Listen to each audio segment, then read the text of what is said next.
Okay, so let's discuss determinants of interest rates.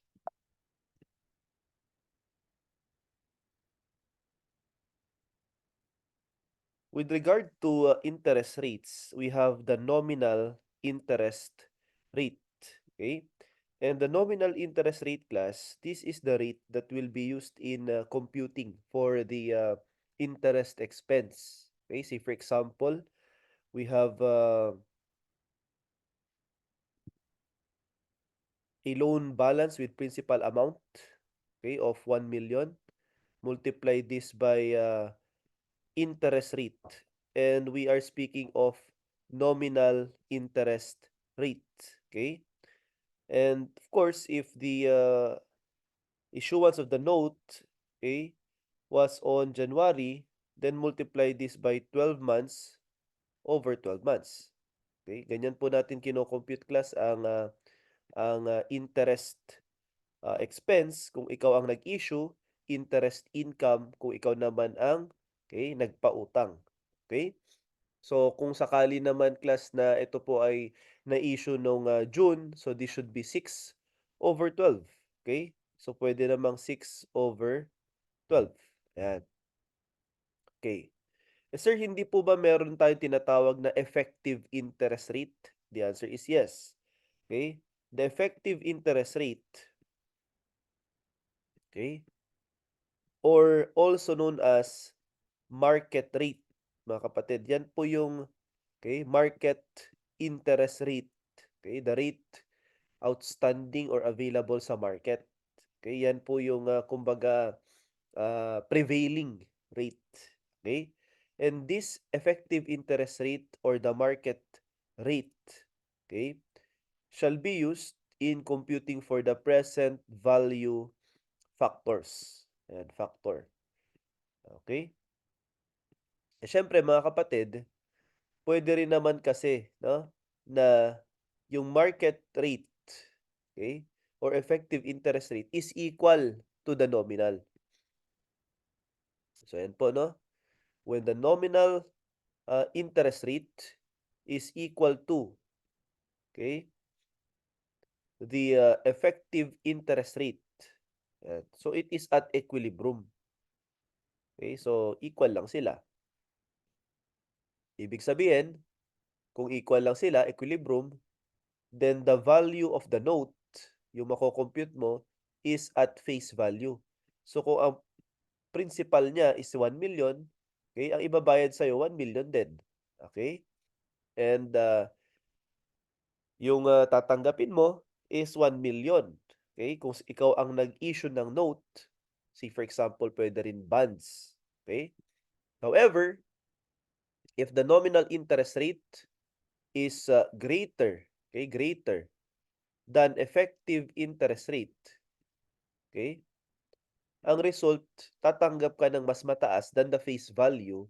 So, there can be a premium. Okay, premium. Ayan po, no? So, remember the acronym NEP. Okay, NEP.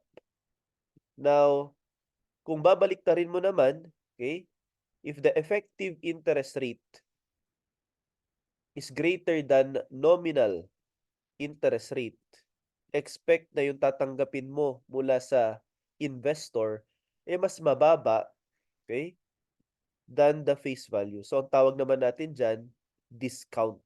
Okay, discounted naman siya. Okay, so yun na. Remember the acronym naman class na END. END. Ayan. Okay, just in case class na tanungin, okay, what will be the result, okay, of the issuance, okay, it could either be at face value, at a premium, or at a discount. Okay, and you will learn more of this when we reach bond valuation, okay, in computing for the bond price. Kaya as early as now, i-discuss na natin ang interest rate kasi kailangan natin in valuing the bond price. Okay, so ayan po ha. Remember this. Ayan. So pwedeng at a face value, at a premium, or discount. Now the question now here is how to compute Okay, what are the components, determinants of nominal interest rate? So this is the formula. So you have K, which is the real risk-free rate. Okay. IP, which is the inflation premium. Okay. So if you're going to add real risk-free rate and inflation premium, this is the so-called nominal risk-free rate. Okay. Nominal risk-free rate. And then you have LP, which stands for liquidity premium. So pag sinabi kasi nating premium, okay, ito po ay add-on, additional payment. Okay? Nagbabayad ka ng additional, okay, because there is difficulty in converting the said security into cash. Pag sinabi nating liquidity, mabilis mo lang bang ma-dispose? Mabilis mo lang ba siyang mabenta? Okay? Siyempre, kung ikaw yung investor, teka lang, bakit naman ako magbibigay ng pera sa'yo, mag-i-invest, kung mahirap naman pala siyang, okay, i-convert into cash. Ayan po, ano? So, sasabihin naman ng issuer, huwag kang mag-alala, dadagdagan ko ng additional interest rate, additional premium. So, kung ang minimum is the nominal risk-free rate, say for example, 5%, dadagdagan ko ng 2%. Ayan na, 7% na. Okay, dahil merong liquidity premium.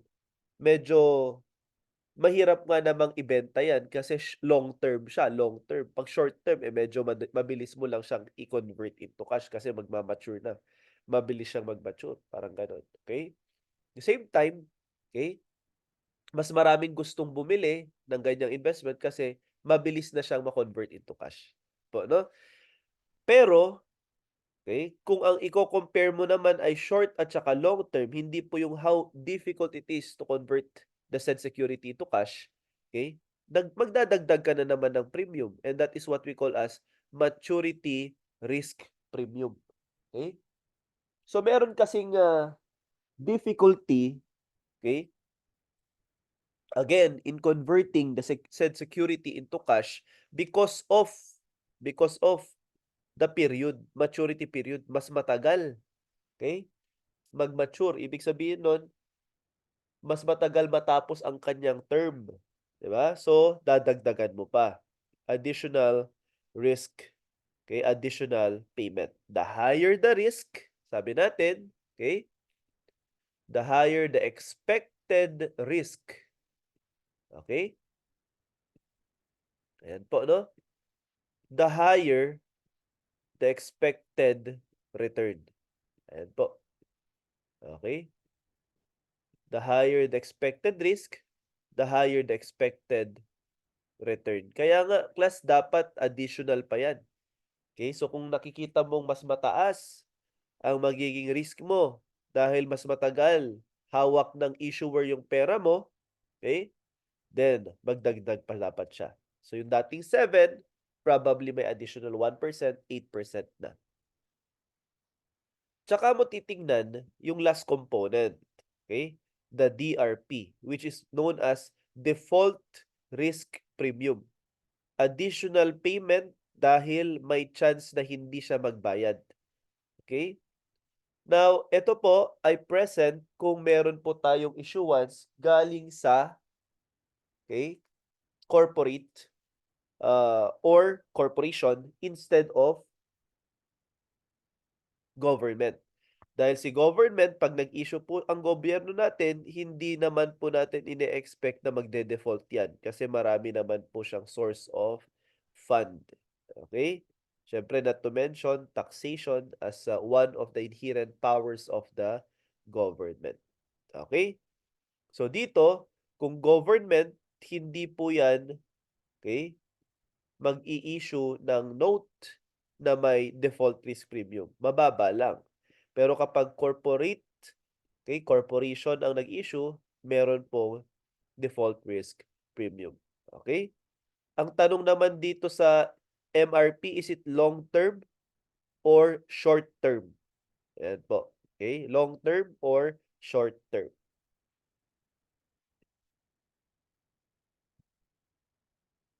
Okay.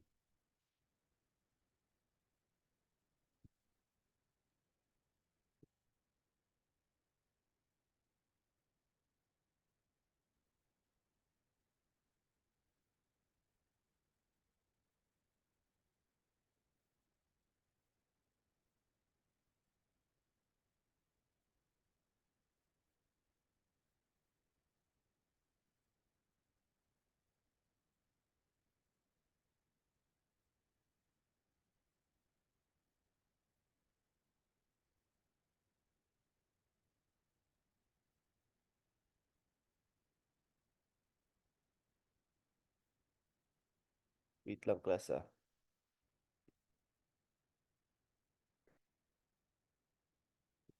Naka-record ba? Wait lang.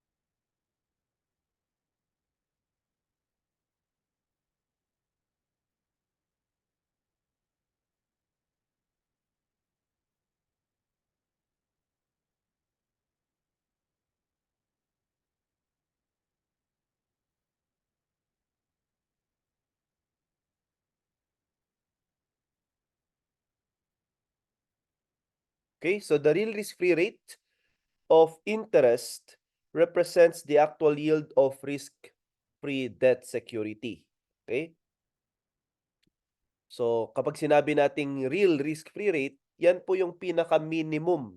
Okay? Minimum na interest, okay? Or payment because the issuer is the government. Risk-free. Ayan po, no? Kaya ito po, ang tawag din natin dito ay treasury bill rate. Okay? Treasury bill rate. Ayan. The issuer is the government and this is a debt-free or risk-free debt security. Okay? So, ibig sabihin, siguradong mababayaran, hindi magde-default. Okay? And dinadagdagan natin ng inflation premium, okay? Because as we all know, inflation affects the purchasing power of money. Okay? So, habang tumatagal mga kapatid, the next month, baka mag-iba po yung presyo ni ganito, okay? Yung mga binibili ni Juan de la Cruz sa mga grocery stores, o kaya naman itong presyo ng petrolyo, o kaya naman whatever, okay? Mga commodities or goods, then there should be additional payment, okay? To protect the investor slash lender, yung nagpautang, from the effects of inflation. Okay? Ibibigay ko yung pera ko sa'yo, ipapautang ko. Say for example, 500,000. Pag bumalik sa akin, 500 pa rin. Hindi ko nagamit yan ng 6 months. Yung nabili ko sana before, kung ipautang sa'yo, example lang po, kung sa grocery products yan, ganito pong boxes ang mabibili. Pero ngayon, okay, mas konti na lang. So how will I be protected, okay, from the effect of inflation? Ang sasabihin naman ng debtor, issuer, huwag kang mag-alala, bibigyan ko po ng additional interest, yung pinaka-minimum. Okay? Additional due to inflation. Ayan. Paano yan? Paano pag mahirap siyang ibenta? O yan po, liquidity premium. Additional interest provided for debt securities that are fairly more difficult to convert to cash. Pag nakita nyo naman po, no, yung maturity risk premium, ito po ay imputed sa long term. Sa long term lang po present siya. Okay? Debt securities to offset the losses that could be encountered by decreasing prices of that instrument. Okay? And the default risk premium originated from risk of default. Okay? Ibig sabihin nito, okay? Dahil meron kasing chance na hindi makapagbayad, okay, ang isang issuer, okay? Kaya yung issuer or borrower, magdadagdag siya ng additional payment. The higher the expected risk, the higher the expected return. Okay? When the borrower is unable to make timely interest or principal payment. So yan po yung mga components, mga kapatid, and for us to easily memorize, no? Okay, yung mga components, ito po ang table natin. Yan na. Yan. So lahat meron pong tinatawag na real risk-free rate.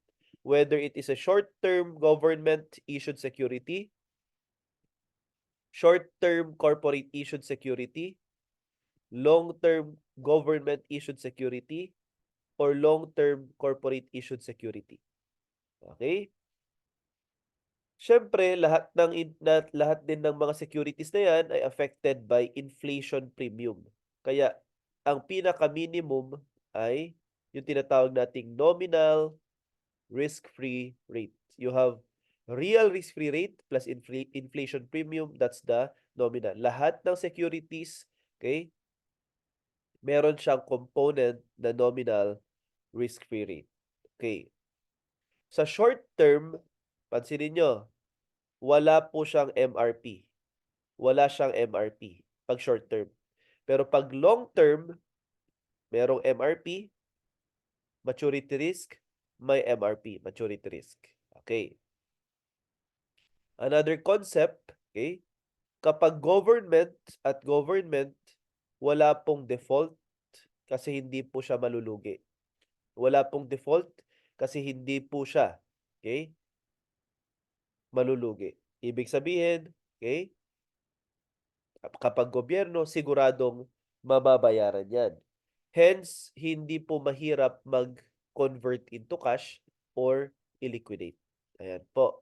Pero kapag corporate issued, may chance na malugi, may chance na mabankrupt, kaya mahirap i-convert into cash liquidity. Kaya dapat magdagdag pa ng additional payment. Okay? So, ibig sabihin, kapag corporate issued, mas mataas ang i-expect natin na interest rate. Okay? Kasi corporation po ang nag-issue. Pero pag government, since lower ang risk sa investment sa government issued, kunyari BSP, okay?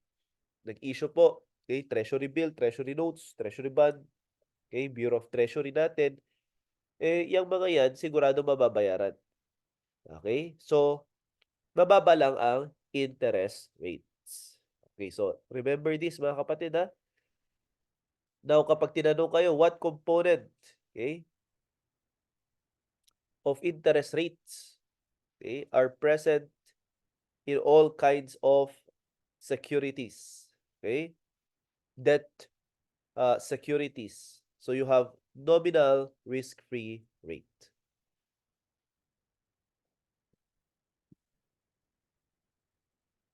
Okay, so let us have a sample problem.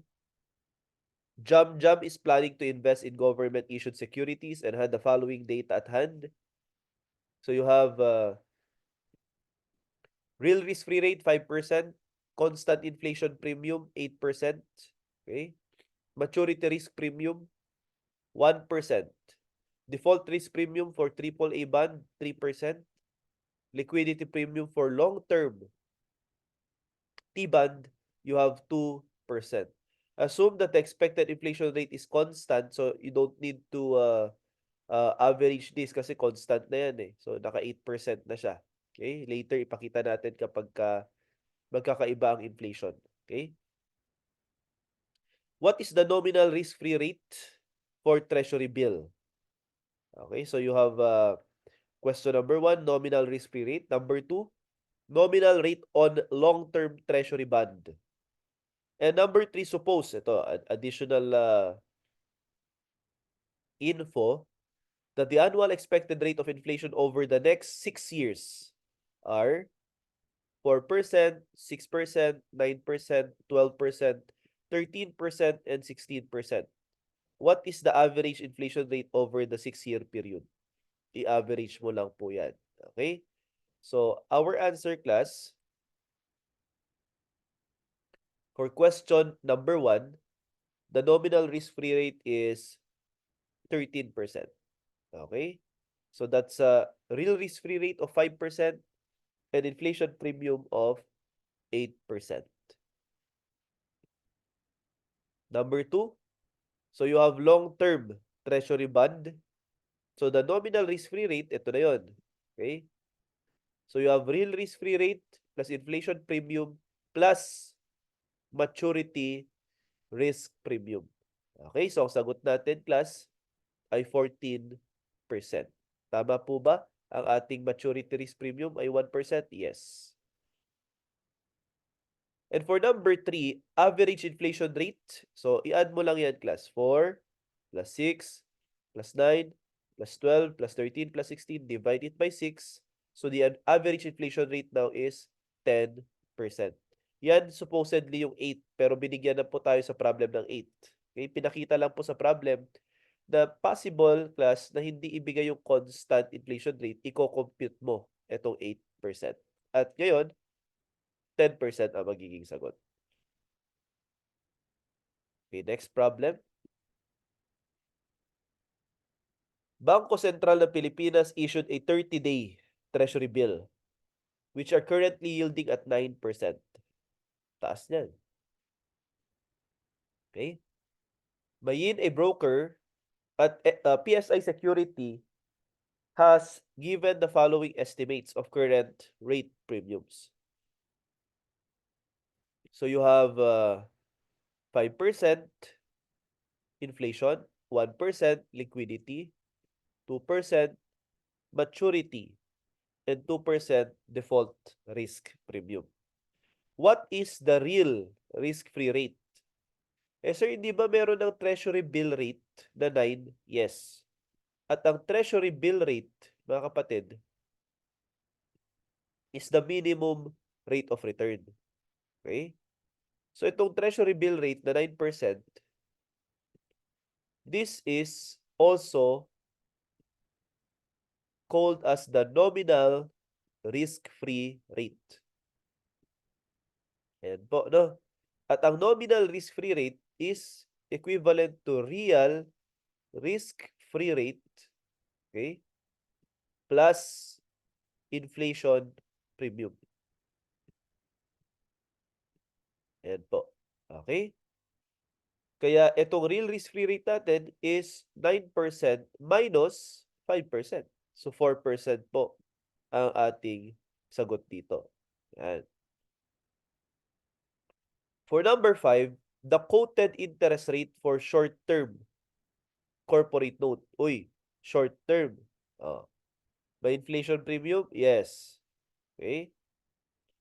May maturity? Wala. Kasi pang long-term lang yan. Mahirap po bang ma-convert sa cash? Yes, kasi may chance na ma-default. That is for number 5. How about nominal interest rate for long term? Ayan. So, meron bang maturity? Yes. Mahirap bang i-convert sa cash? Yes, kasi pwede po siyang mag-default. Ayan. Affected ba siya by inflation? The answer is also yes. Lahat naman po ng debt security, okay, affected by inflation. Kaya ang sagot natin dito, okay, ayan po, no? 4% for the real risk-free rate, first question. For short-term corporate note, so you have nominal risk-free rate, 9%. Default risk premium, 1%. And liquidity premium, 2%. So our answer is 12%. Ayan po. A long-term corporate bond, since ito po ay long-term, 9 kasama. Maturity risk premium, 2% included.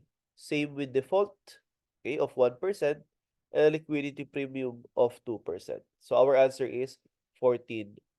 So as you will notice, mga kapatid, the longer the maturity period, the higher the expected rate or nominal interest rate. Okay? Ceteris paribus. Ibig sabihin nun, everything held constant. Ibig sabihin nun, mga kapatid, okay, syempre, alam naman natin, magkakaiba po ang kumpanya, magkakaiba ang kanilang risk.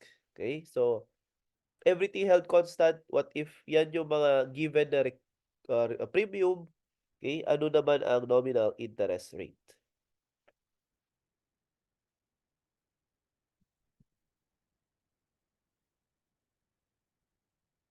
Okay, so I will give you 2 minutes. Ayan, i-compute nyo nga muna to class. The real risk-free rate is 4%. Inflation is expected to average 3% a year for the next 3 years. After which time, inflation is expected to average 4.5% a year. Assume that there is no maturity risk premium, a 7-year corporate bond has a yield or interest of 10.6%. Assume that liquidity premium on the corporate bond is 0.32%. Okay, 0.32%. Okay? What is the default risk premium on corporate bond? So, pa-work back mga kapatid. I'll give you 2 minutes to solve.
Okay, so ano ang sagot natin mga kapatid sa question number 7? Okay? So, pa-work back to class ha. So, you have here, i-plot mo muna, no? Na yung K, that is the interest rate or the yield, which is 10.6%. Ito yon. Okay, ito po yon. Yan. Okay? Since ito po ay long term, yan po, no? Long-term corporate issued, kasama po ba ang tinatawag nating nominal risk-free rate? The answer is yes. Okay. Maturity risk for the 7-year note? The answer is also yes. Default risk? Yes. Liquidity? Yes. Actually, ito po yung tinatanong, default risk. Okay? So, we have here uh, the interest or inflation rate or premium for the 3-year period is 3%. Okay, so you have 3%, ayan po, no? Times 3. Okay? Tapos, on the 4th year, mga kapatid, 4.5 na. Okay, so ganyan. 5th year, 4.5 din. Oh, hindi mag-add ka na lang. Okay? Same on the 6th year, 4.5. Okay? And on the 7th year, 4.5. Ayan po. So, pwede rin namang gawin 3% times 3 years, 4.5% times 4 years, 1, 2, 3, 4, divide it by 7. Okay? para ma-compute mo yung average inflation premium. Ayan. Okay? So, calcu, 3 times 3 years, that's 9, 4.5 times 4. Okay? Years. And then i-add mo yon. So, you have 4.5 times 4 plus 9, that's 27. Divide this by 7. Okay, so 3.85. Ayan po, no? So, yan po yung inflation premium. Okay. And the inflation, rather the risk-free rate na real, hindi po nominal ha, real, is 4. Ayan na po yun. So technically, ito na po ang ating uh, nominal risk-free rate. Okay? So 3.85 plus 4, that's 7.85. Okay? And meron po bang binigay na maturity risk premium? No maturity, kaya po pala zero dito. Yan. At ang binigay po na isa ay ang liquidity, which is 0.32%. So 7.85, okay? So you have 3 times 3% plus 4.5 times 4 years. Divide this by 7, okay? Plus 4, okay? And then plus 0.32. So you have 8.17. Ayan po, no? Okay? 8.17714% plus X or default risk premium is equal to 10.6. And then transpose mo sa kabila, deduct this 8.17 from 10.6, kaya sagot natin 2.423%. So, ganyan po mga kapatid, no? So, ang lesson dito is i-average mo lang po ang inflation and then i-plot mo lang po yung formula and then you have here work back the default risk premium. Okay, so let's proceed to the next problem.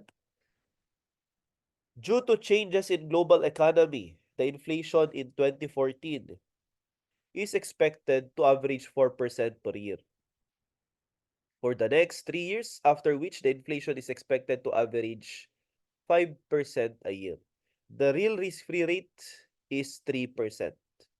Okay, so what is the nominal risk-free rate in 2014? So 2014 po yun. What is the nominal risk-free rate in 2017? So 3 years after. And what is the nominal risk-free rate in 2018? And again, our risk-free rate nominal is equivalent to real risk-free rate, okay, plus inflation premium. Okay, so I'll give you another 2 minutes to solve itong requirements natin. First, second, and third. Okay, time starts now.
Okay, so let us answer.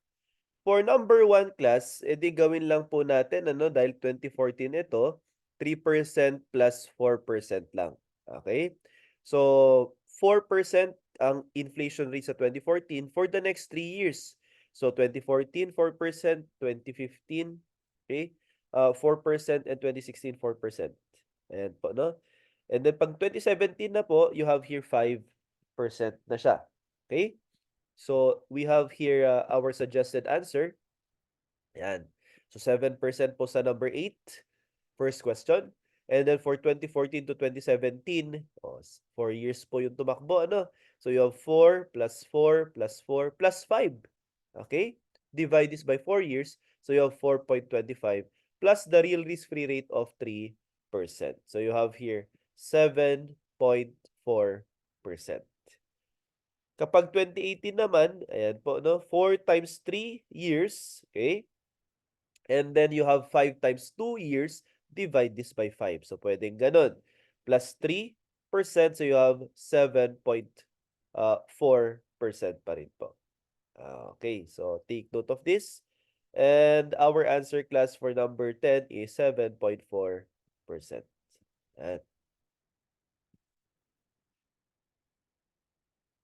Next problem.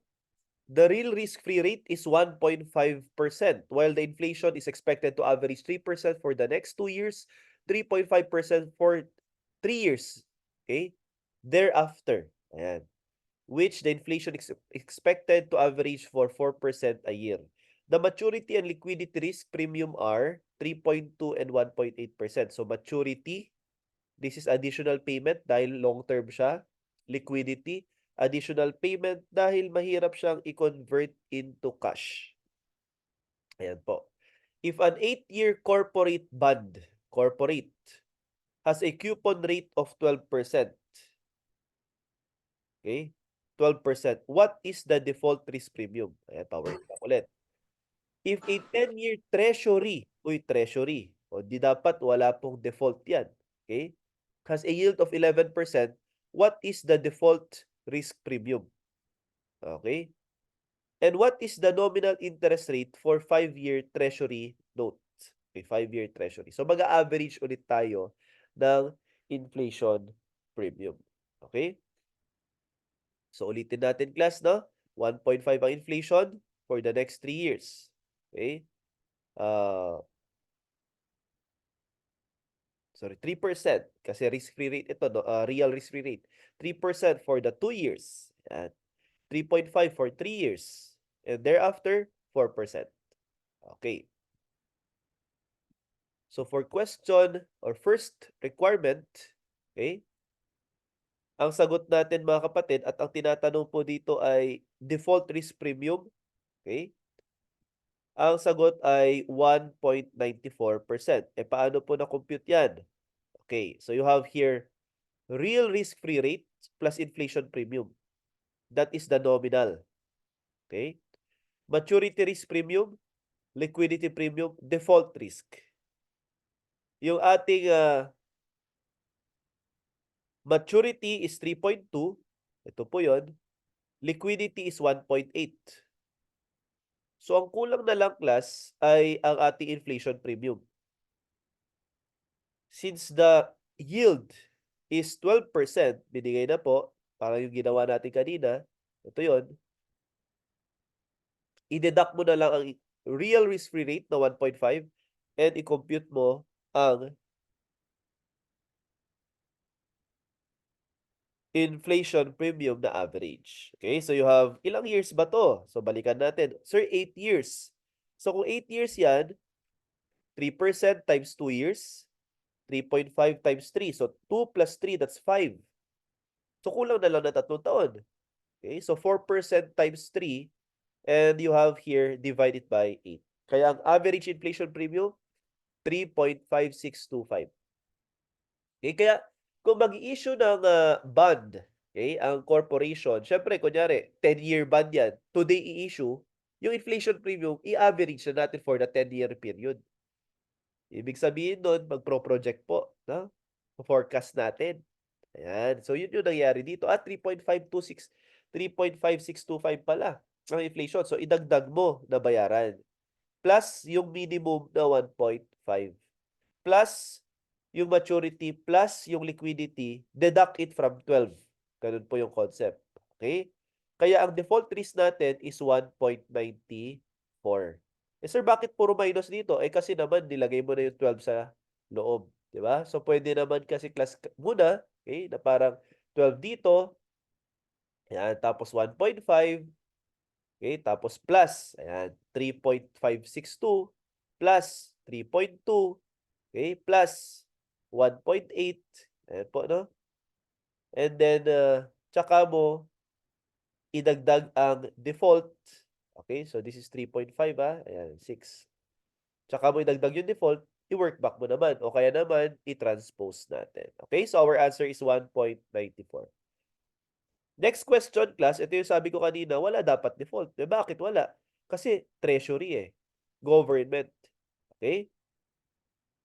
So treasury bonds are bonds issued by the government. The government, through the Bangko Sentral ng Pilipinas, is the sole supplier or maker of Philippine peso. Okay? It is presumed that government has the capacity to pay its obligation, hence no default and liquidity risk. Ayan po. Okay? So, pag nakita nyo po, treasury, government issued po yung security natin. And nominal interest rate. Okay? Question number 10. What is the nominal interest rate for 5-year treasury note? We have real risk-free rate 1.5 and inflation premium for 5 years 3% times 2. Okay? And 3.5 times 3. Okay? Divide this by 5 years. So you have 3.3 inflation premium. Plus maturity risk premium, okay, 3.2. Eh sir, bakit wala pong liquidity at saka default risk? Eh meron namang liquidity binigay dito. Ay, hindi mo lang ilalagay ang component na yan. Bakit? Kasi, okay, ang pinag-usapan po natin ay treasury note. So kung treasury, wala po dapat liquidity at default risk premium. Okay? So yan po mga kapatid ang sagot natin for these particular items.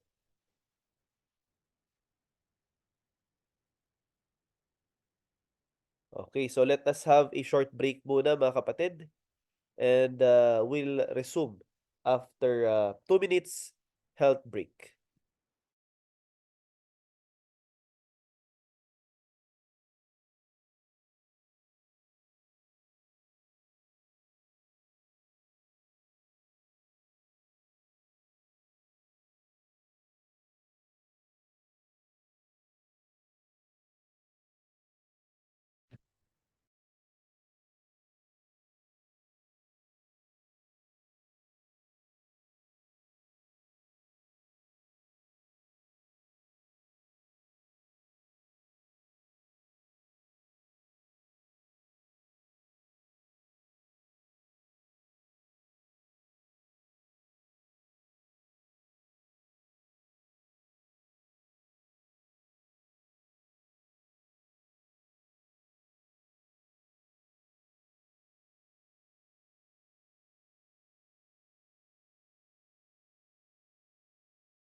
Okay, so let us continue mga kapatid, no?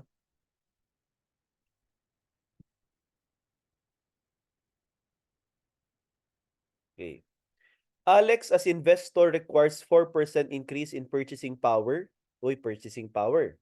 Okay? So inflation to induce him to lend. Okay? He expect inflation to be 3% next year. So kumbaga, magbibigay ako ng pautang kung ang minimum ko na matatanggap ay 4%, the real risk-free rate, at madadagdagan pa ng inflation kasi yung purchasing power ko bababa as time passes by. Okay? Expected na tumataas kasi po no ang mga presyo ng bilihin. Ayan. The nominal rate, okay, she must charge is about, okay? Ano pong sagot natin? 7%. Ayan po, no? So the real risk-free rate is 4 and the inflation premium is 3%. Ayan, 7%. Jamil is placing money in dollar-denominated assets. Deserves a 3% real rate of return. Global inflation is running about 2% and dollar is expected to decline against her home currency by 1.5% over the investment period. So bababa, no? Yung value. What is her minimum required rate of return? Okay, so ito po ang suggested answer natin. Approximately, we have here 6.5%. Okay, so you have 3% plus 2% plus 1.5%. An investor wants to be able to buy 5%. Okay?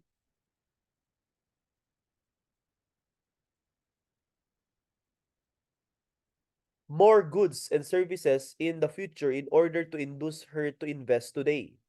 During the investment period, prices are expected to rise by 5%. Which of the following, okay, are true? 5% is the desired real risk-free rate. Tama po yan. 5%. Ito po yun. Okay? 8% is approximated nominal. Uy, plus 3%. Kaya tama din po ito. Okay? 1% is the expected inflation rate over the period. Hindi po 3% ang sabi po na tataas po yung prices. So, 3%. So, statements 1 and 2 are correct.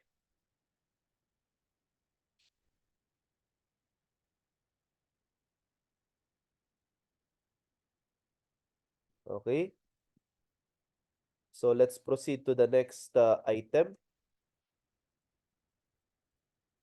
An individual actually earned 6% nominal return last year. Okay, nominal. Okay? Prices went up by 4% over the year.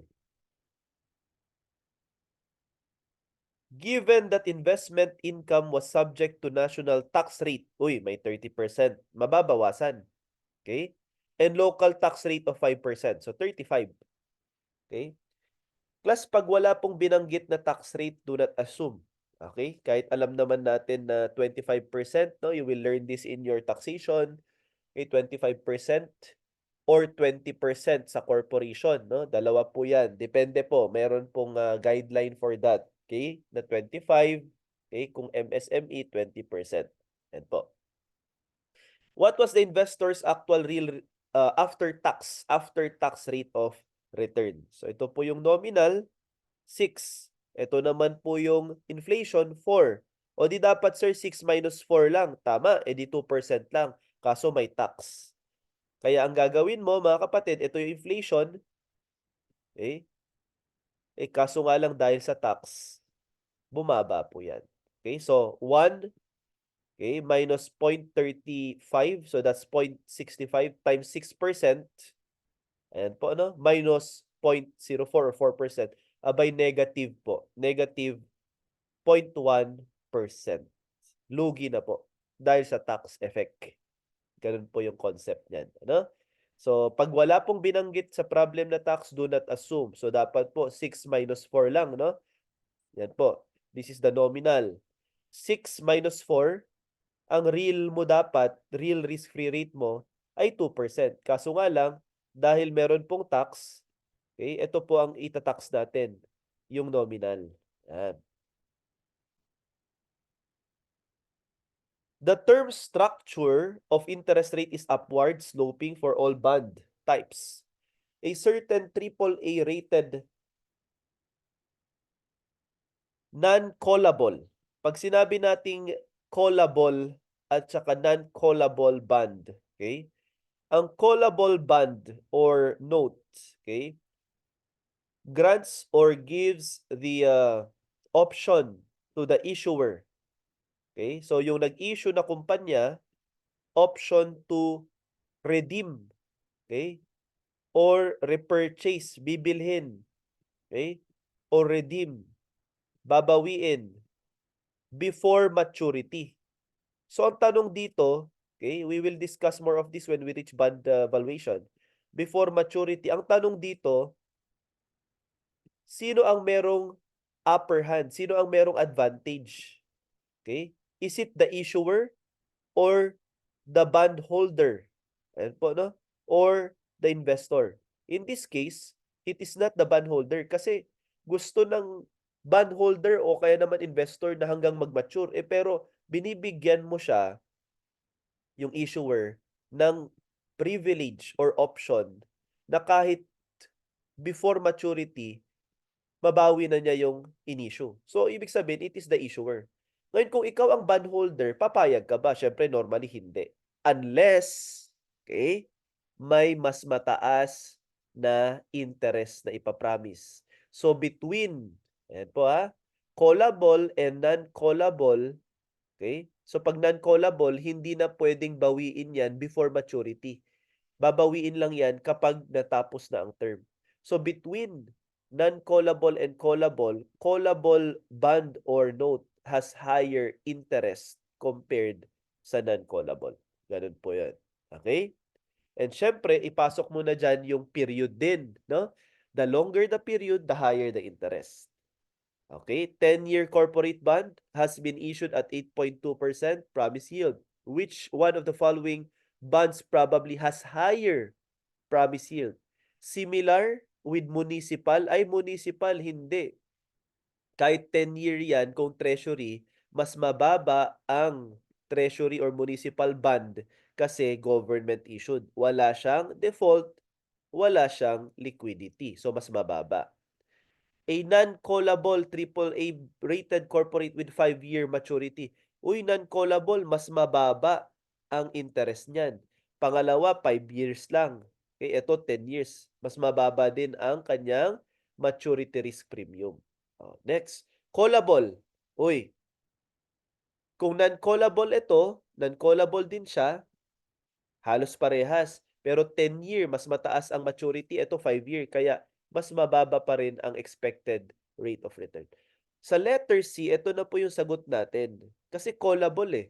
So kung callable, mas mataas expected rate of return yan. Lalo na 15-year ang maturity compared sa 10. So ibig sabihin, magpa-promise pa siya ng mas mataas na interest kasi may maturity premium pa na mas matagal. Okay? Yung period. Kaya additional payment. Dito naman sa letter D, non-callable na nga, 10-year din ang maturity. So, ceteris paribus mga kapatid, halos parehas lang dapat sila. So, letter C ang tamang sagot. Okay? So, that's for this particular problem. And let's proceed to the next. Suppose that current 1-year treasury bill rate is 3.15% and the expected 1-year rate 12 months from now is 4.25%. Okay?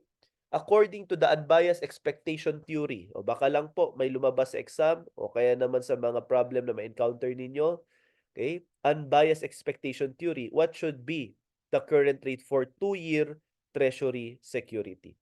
Ito po ang ating suggested answer, 3.7%. Okay? Ang gagawin mo lang, yung 3.15, okay? So that's 0.0315 plus 1. I-multiply mo lang. Okay? So 1.0315 times 1.0425, okay? Ayan po, no? Raise to 0.5, which is 1/2. Ayan, 1/2. minus 1, so 3.698% or 3.7 pag ni-round off. Okay? So yan po mga kapatid. So 1.0315 times 1.0425 times, or rather raised to 0.5 minus 1. Just in case mga kapatid, okay, that you will encounter the zero coupon bond. Okay, zero. Ayan, zero coupon. Okay, zero nominal. Ayan, bond rated. Okay, yield curve. Okay, paano naman natin i-determine ang expected interest rate? Ayan. So assume that there is no liquidity premium. Okay? Dean Empleo just bought 15-year maturity. So hanapin mo si 15. 1, 2, 3, 4, 5, 6, 7, 8, 9, 10, 11, 12, 13, 14, 15. Ayan po, 15. Okay? So ano yung YTM niya? YTM stands for yield, okay? Yield until maturity. Yun ang tawag po dyan, no? Yield to maturity. Okay? So more of this will be discussed when we reach, okay, bond valuation, yield to maturity, YTM. Okay? San Miguel Corporate Bond rated BB with 0% coupon. Okay, so ibig sabihin mga kapatid, wala pong nakasulat doon sa note, okay, na kanyang nominal interest, zero coupon. Din Empleo expect to sell. So ibebenta din niya yung bond. Kailan? 8 years. So bago mag-mature, ibebenta rin niya sa ibang mga investors. So hanapin mo, 1, 2, 3, 4, 5, 6, 7, 8. So ayan po. So kung 8 years po dapat siya, okay, mag-mature, 9.25 dapat ang kanyang yield to maturity. Kung 15 years, 10.75 dapat. Ayan. Magkaiba po ang kanilang maturity because the longer, ulitin ko, may maturity premium, di ba? The higher the promised interest rate. Find the expected interest rate at the time of sale.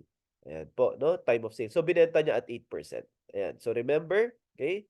9.25 pag 8 year and 10.75 pag 15 year. And this is how, okay, we compute for the effective expected interest rate. 12.49%.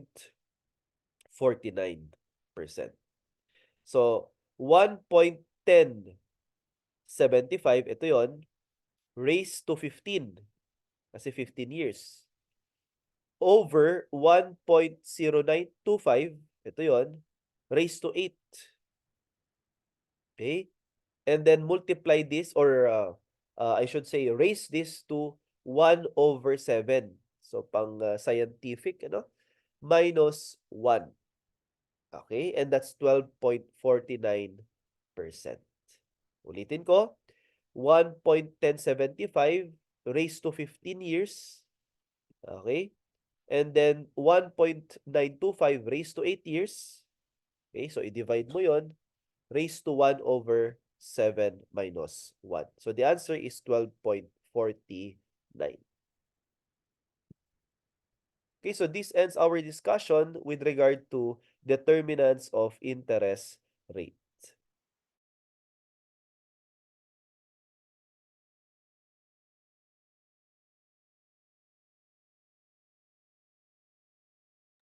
Okay, class. So let us have a short break muna mga kapatid. 10 minutes. Okay? 10 to 15 minutes health break. Then we proceed to our next topic, which is the so-called forecasting. Ayan. So i-end ko muna class, no, itong ating lecture para um, ma-save po natin. Okay? And the lecture focuses on determinants of interest rate.